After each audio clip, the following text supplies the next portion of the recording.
দীর্ঘদিনের হুঁশিয়ারি আর প্রস্তুতির পর অবশেষে ইরানে আঘাত হানল ইসরায়েল। পারমাণবিক কর্মসূচি রুখতেই এই হামলা বলে দাবি তেল আবিবের।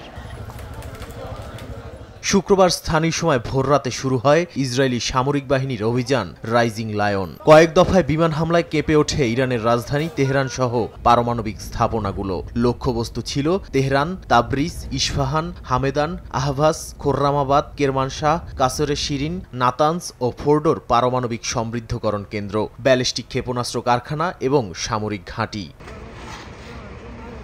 রাতভর তেহরানের বিভিন্ন আবাসিক এলাকায় বিস্ফোরণ হয়, নিহত হন সাধারণ মানুষও। রাজধানী জুড়ে ছড়িয়ে পড়ে আতঙ্ক। ইরানের অন্যতম গোপন পারমাণবিক স্থাপনা নাতানজে দেখা যায় ধোঁয়ার বিশাল কুণ্ডলী। এছাড়া ইসরায়েলি গোয়েন্দা সংস্থা মোসাদ ইরানের অভ্যন্তরে একাধিক গোপন অপারেশনে অংশ নেয়, যেগুলোর মাধ্যমে ইরানের বিমান প্রতিরক্ষা ও ক্ষেপণাস্ত্র কমান্ড পোস্টগুলো অক্ষম করে দেয়া হয়। যুক্তরাষ্ট্র এ হামলার সঙ্গে সম্পৃক্ততা অস্বীকার করলেও আগে থেকেই হামলা চালানোর কথা জানতেন বলে জানিয়েছেন মার্কিন প্রেসিডেন্ট ডোনাল্ড ট্রাম্প। এমনকি ২৪ ঘন্টা আগে থেকে ইরানের আশপাশে মার্কিন সেনাদের ট্যাঙ্ক দেখা যায় বলে জানা গেছে।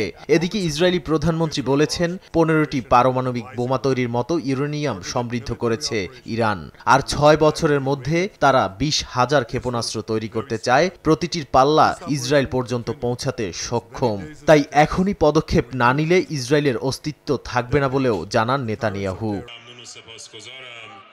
এই অভিযানে নিহত হয়েছেন ইসলামিক রেভলিউশনারি গার্ডস কর্পস আইআরজিসির প্রধান হোসেইন সালামি, ইরানের সামরিক বাহিনীর প্রধান মোহাম্মদ বাঘেরি। এছাড়া ২ পারমাণবিক বিজ্ঞানী ফেরেদুইন আব্বাসি দাওয়ানি ও মোহাম্মদ মেহেদি তেহরানচিও আছেন নিহতদের তালিকায়।